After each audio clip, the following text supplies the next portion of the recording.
in it? Like how many institutions are there in India right now? And how many like therapists, or maybe you can say like trained professional? So obviously, it's a growing space currently at the moment. We obviously are very underfunded, just in terms of mental health. If you look at how much the government of India spends on the mental health budget, they spend less than 1% of the GDP on mental health issues.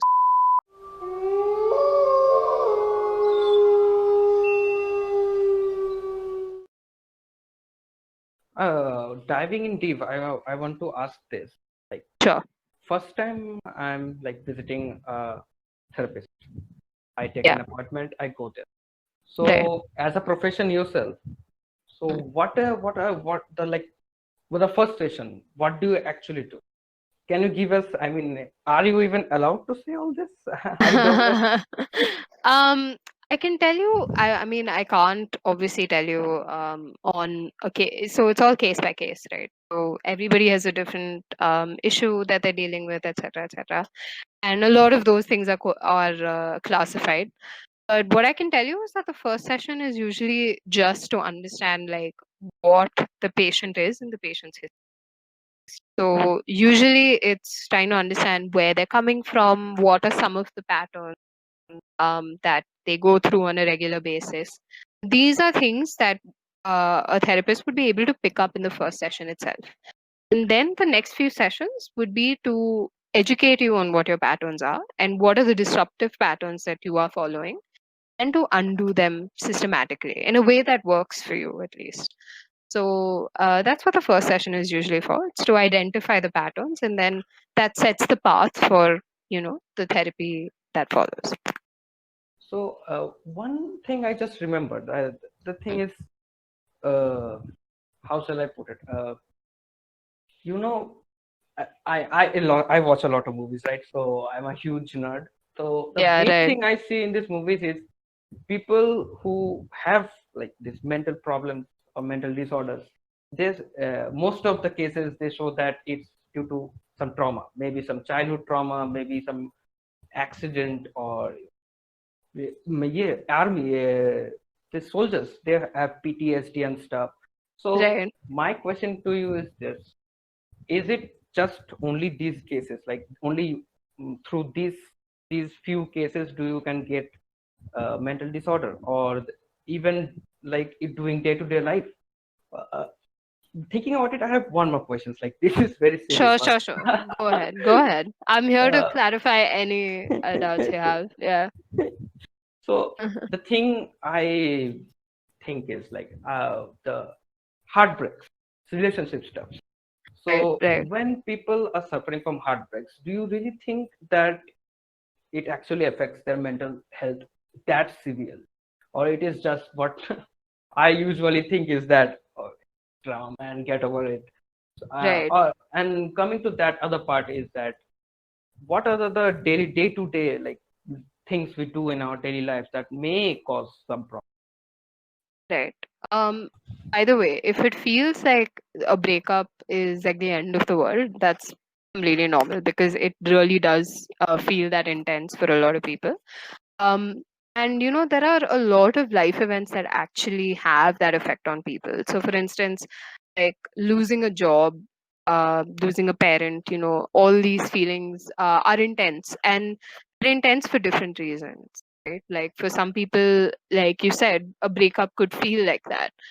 For other people, it might not, and that depends on their personality and their behavior traits, etc., etc.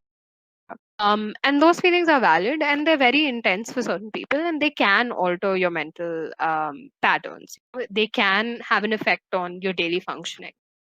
And at that point, then that becomes a problem that you need to have addressed professionally, if that's what you want to do.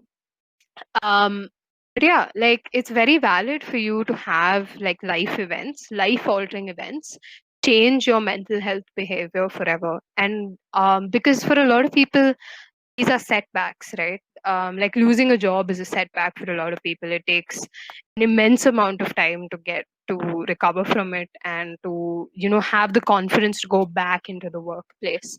And these are things that can have a lasting impact on your overall behavior. And it's okay if it feels like that. And for a lot of people, it might not even just be a one time thing. It might be something that, like I mentioned, changes your behavior forever. And at that point, that's when you intervene with a professional and figure out if like what is the best way to navigate that. um, in everyday life, it really depends. In psychology, we have this thing called personality types. So we believe that there are multiple personality types, fall into two major categories. Of course, this isn't the best tool to assess whether a person is more or less affected by their everyday circumstances. But I'm just telling you, like vaguely, how it would affect that ecosystem. So, two personality types. You have type A, and then you have type B.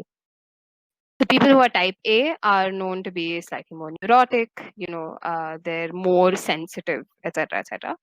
And people who are usually in the type B are a little bit more relaxed. They're a little bit more cool. They take things, one day at a time. So, depending on which personality type you have, for instance, this could affect your interaction in your daily life. So, for type A people, sending an email could be stressful. But for type B people, it would be something more intense, obviously, in their everyday life that is more stressful to them. Like, say, driving for 2 hours or 3 hours in a day. So really depends on person to person, but there are even small things that could really set people off if it were the case. Again, that is, I mean, you really explained it well. I mean, really, really, really good stuff. The Thank thing you. I want to know the most, I mean, I think a lot of people will want to know is, how do I recognize someone is going this? How do I recognize that this person is having problems? Like, maybe if I can recognize it before or sooner, maybe I can like stop them from doing something terrible, Yeah, suicide. Maybe my one of my friend, he studies in IT Kharagpur. He says that every semester at least one suicide is attempted, at least, like. And yeah, another thing regarding suicide I want to yeah, ask is that, hard, is it just plain like impulse, like is it a impulse that makes you do that, or do you like plan, I mean, can you plan it? My question is, is it really an impulse decision that people usually do suicide, or is it that impulse is not a matter, maybe people can plan it out and still do it? yeah. No, I'll start with the suicide question first because I think that's what a lot of people are thinking about, especially with the recent passing of Sushant Singh Rajput. Um, I, in my own life, I've had a couple of friends who have passed away. And one thing, it's not impulsive. And that's one thing I think, even because when you watch in films and stuff, it's made to seem like that. Just in the pop cultural realm, that's how it's shown, that's how it's depicted. But oftentimes, more than anything else, people will leave clues. Like um, they will leave certain uh, key behavioral patterns that will help you understand whether somebody is going through with making that decision or not. And sometimes it's, if there is a certain, like, that this person has been going through something for a very long time, and suddenly there's a period of just like them being really calm and completely fulfilled, just a very short period of them feeling completely fulfilled after just feeling miserable for like months on end.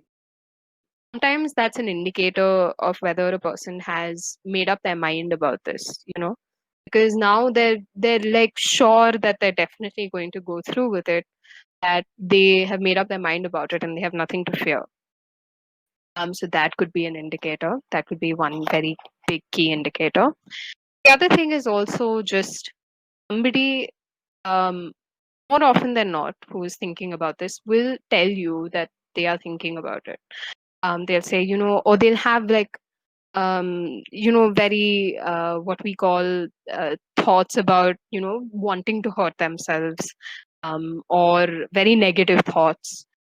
Even if they're very brief, right? They're very deeply Or negative. they can like joke about it. Oh my, I'll die tonight, or like that. Is it like that? Yeah, yeah, exactly. So it could be like very deep negative thoughts that they will tell you that, hey, I'm really thinking about this and I want to do something. Or they feel like a sense of hopelessness, like, oh, what am I to this society? Like, I have no role here. I have nothing. Like, nobody is going to care if I'm not there tomorrow. So these are all thoughts that somebody has when they want to take a big step like that. And it's not a cowardly act. I think a lot of people think about it as somebody who's taking the easy way out. It's not that. It's very difficult to really, really want to take your own life because, physically, the body does everything to want to stay alive. Whether you look at all the stories of people who have been in comas for like 15 years and then suddenly one day they wake up, right? So it's all these things. Your body wants to stay alive. There is nothing that your body physically will do to not want to be alive. The fact that somebody can convince themselves to the point where they can fight their own instincts to stay alive, it's obviously not an easy decision to make, and it's obviously not an impulsive decision. It comes through years and years of just being in pain.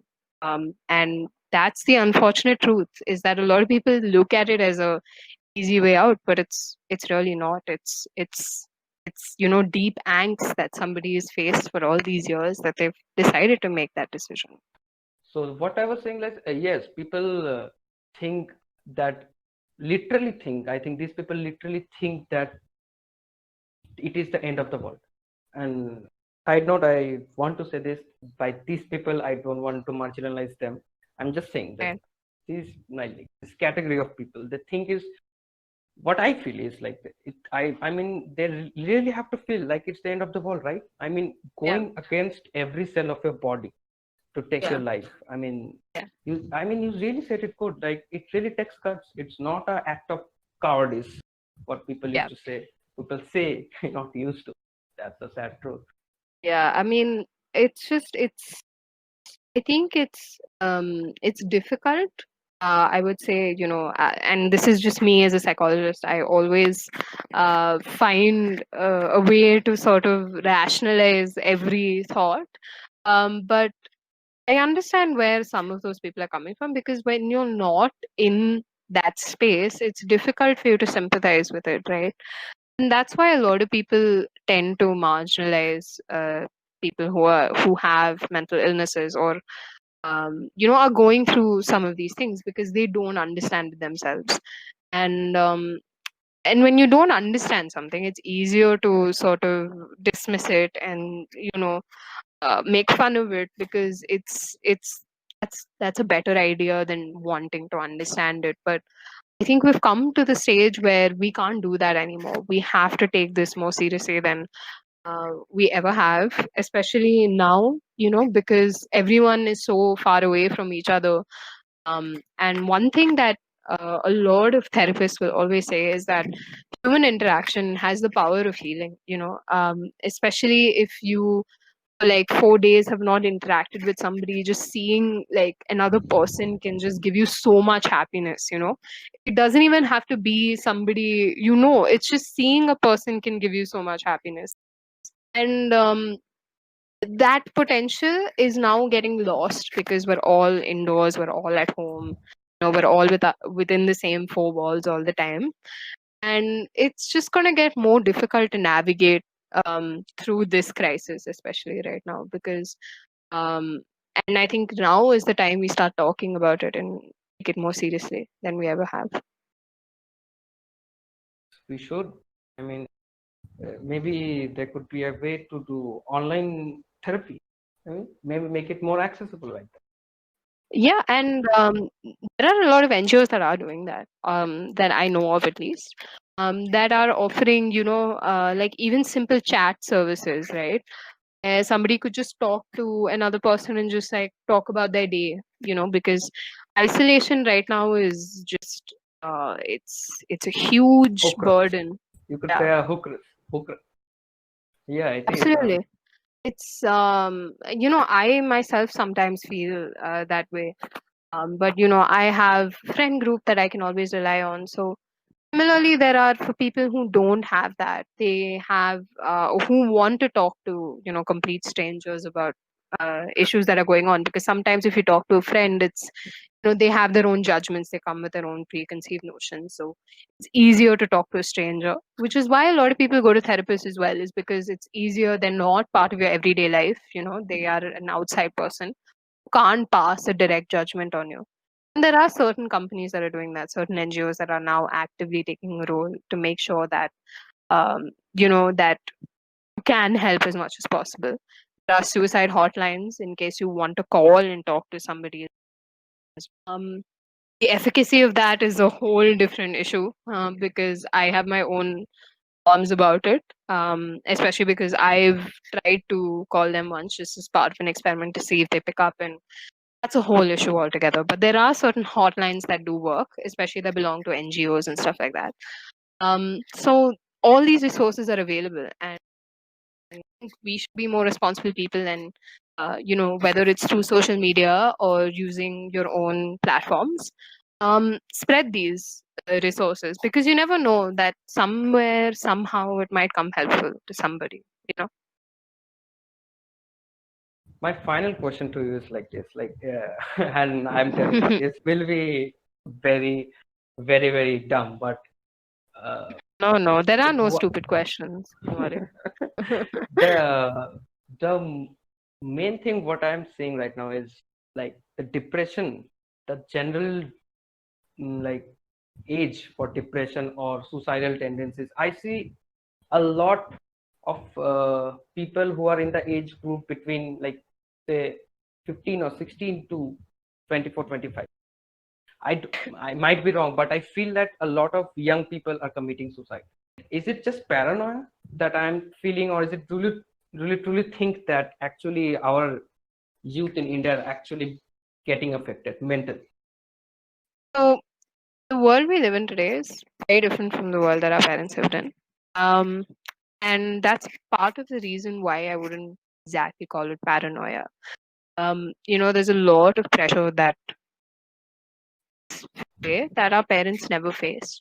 For example, education today is a lot more sophisticated than what our parents went through.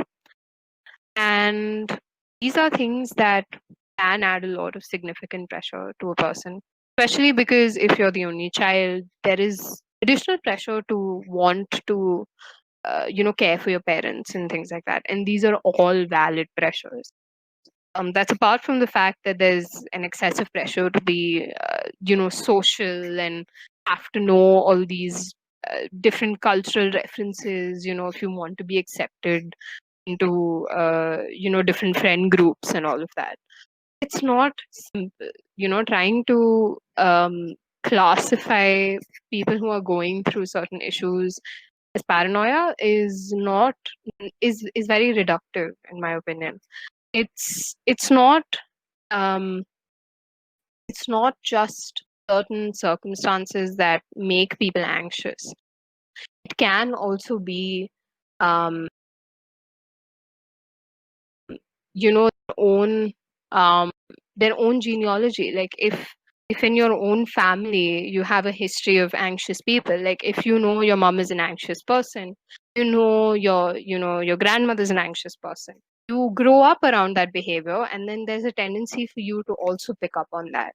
And whether you live in a stressful house situation, these are all different factors that contribute to whether you have certain issues or you don't, right? And so, yeah, and I would say in some aspects, some people mistake paranoia as having, like an issue.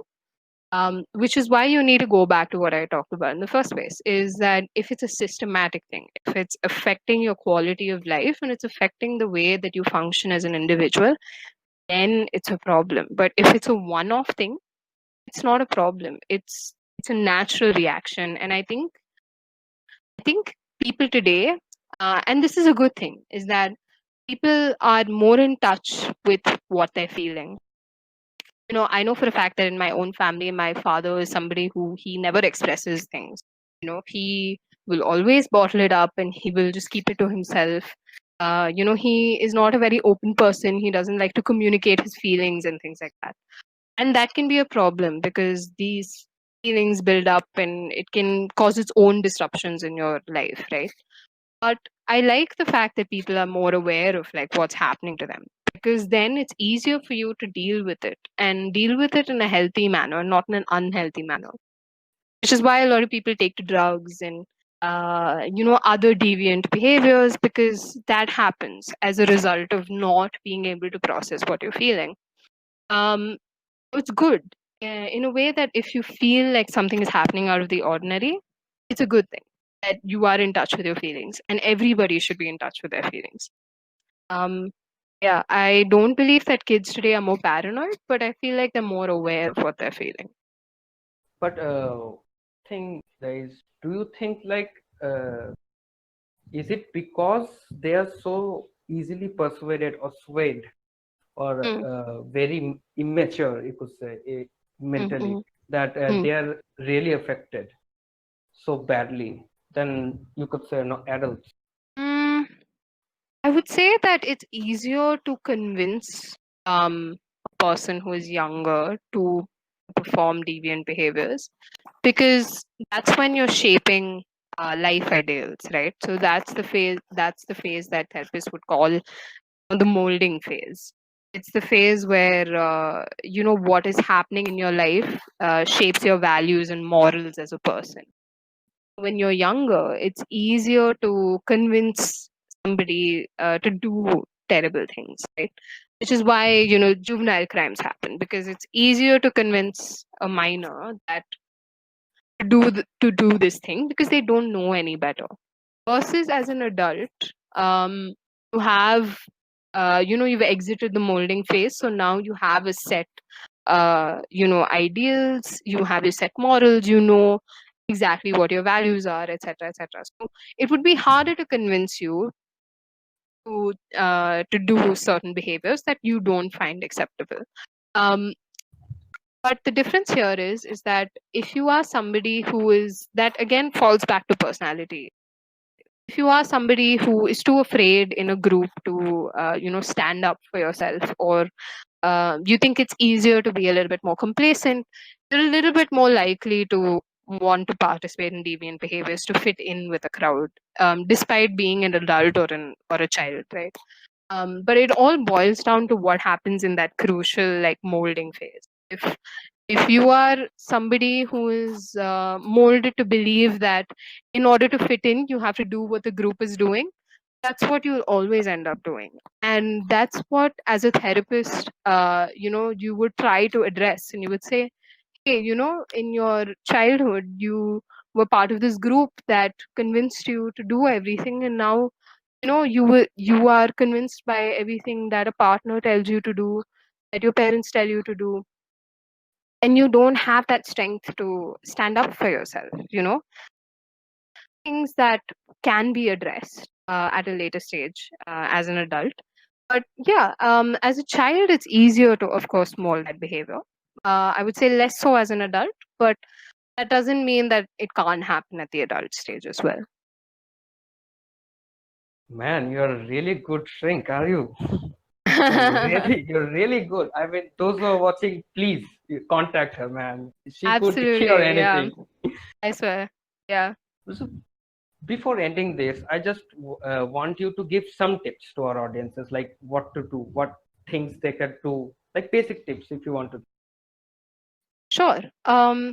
If you feel like you are going through something, easiest thing you can do is talk to somebody, and that could be, whether it's a stranger, whether it's a friend, whether it's a partner, whether it's, anybody around you. Talking it out usually helps. But if you're not somebody who likes to talk it out, maybe write it down, write down what you're feeling, and then you can process that at a later stage when you're ready to process it. But also, it's very, very important to keep check on your feelings. So if you feel like on some days you are more, sad than other days, then see how many of those days you have. And if you feel like it's one too many, seek professional help. There are free resources. So if money is a concern, there are free resources available. At whatever stage you are in your life, there is a resource available for you out there. And the easiest thing is always have a hobby, because I think no matter how stressed you are in life, if you have a hobby, it's a good way to sort of stimulate your brain and to distract yourself.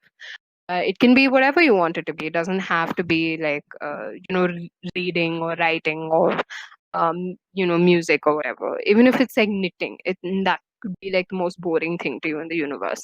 But just have a hobby to do, because that's usually helpful. And it's a good way to distract yourself if you're ever feeling stressed out. And I think that's my key, is just always be open about whatever you're feeling, and that can be tough for a lot of people. I'm not going to say it's the easiest. I myself know a lot of people who struggle with that, but there are different ways that you can release that, whether it's through hobby or talking to a person or writing it down or, whatever. Make sure you get those emotional releases out, because that's the most important thing, that you have that communicated. And always reach out there, whether it's for help or whether it's just to, rant about something for a day. It's helpful to get that out, you know. Thank you so much, Akanksha, for coming and sharing your views. I mean, I Sure, don't know about absolutely. I don't know about others, but I learned a lot of things. Really, really. I'm so You glad, yeah. Thank you so much. You are really good. So on that talk, that will end it here. Thank you so much. Yes.